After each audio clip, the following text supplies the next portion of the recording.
Labdien, mani sauc Jānis Orbidāns. Mani sauc Undīna Orbidāne. Undīna ir mana meita.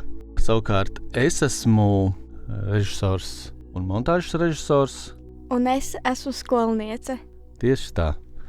Ar Līgu iepazinos, kad es uzņēmu dokumentālo filmu par rokgrupu Pienvedēju piedzīvojumu. Un Līga bija viena no tiem pirmajiem cilvēkiem, kas palīdzēja grupai norganizēt pirmo koncertu.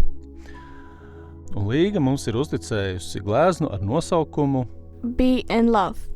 Un latviski tas būs Esi mīlā. Gleznas izmēri ir 35 x 35 centimetri. Koka rāmī. Gleznas tehnika ir eļļa uz audekla. Ko mēs šeit redzam? Gleznas centrā atrodas planēta un fonā ir daudz zvaigznīšu. Tā kā planēta kosmosā. Melns fons ar daudz zvaigznītēm. Taču planētai interesanti, ka ir seja. Un pilnīgi redzams, ka tā ir bērna seja, bēbja planētas seja, tā varētu teikt. Ar ļoti skaistām, detalizētām zilām acīm. Es pat teiktu, ka māksliniece Līga ir gluži vai neviļus uzgleznojusi savas acis. Tas ļoti līdzīgas Līgas ķempas acīm. Laipnas, tikai zilā krāsā. Gleznā ir melns fons ar tādām mazām, daudzām zvaigznītēm. Tās zvaigznītes ir tādā zilā, violetā un arī dažreiz baltas zvaigznītes. Planēta bēbis skatās uz gaisa balonu, bet tā izskatās pēc sirds, sarkanā un baltā krāsā ar strīpām. Interesanti, ka balonam gross izskatās pēc uzpirksteņa. Un tā pirmā asociācija ir, ka tas balons atved uz planētu cilvēkus.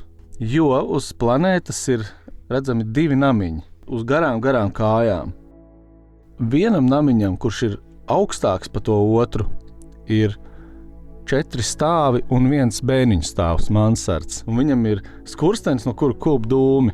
Otrai mājiņai arī ir tādas garas kājas, bet tā ir tikai 2 stāvi un bēniņi. Mums šķiet, ka tai mazākajā mājiņā cilvēki nedzīvo, bet varbūt tas gaisa balons tos cilvēkus tur atvedīs, un tad tā mājiņa arī tiks apdzīvota. Planētas krāsai ir visādi toņi. Vienā pusē ir tāds zilāks, tāds palēkāks. It kā saule būtu norietējusi, kas viņu apspīd kaut kur tālumā, bet tuvojoties labai pusē, planēta paliek oranžīgi dzeltena. Tā kā saule spīd uz planētu no labās puses. Planētai apkārt ir tāda aura, enerģija, zaļganā krāsā. Uz planētas ir 7 koki, kas līdzinās pirkstu nospiedumiem. Es domāju, ka 7 koki nav nejauši.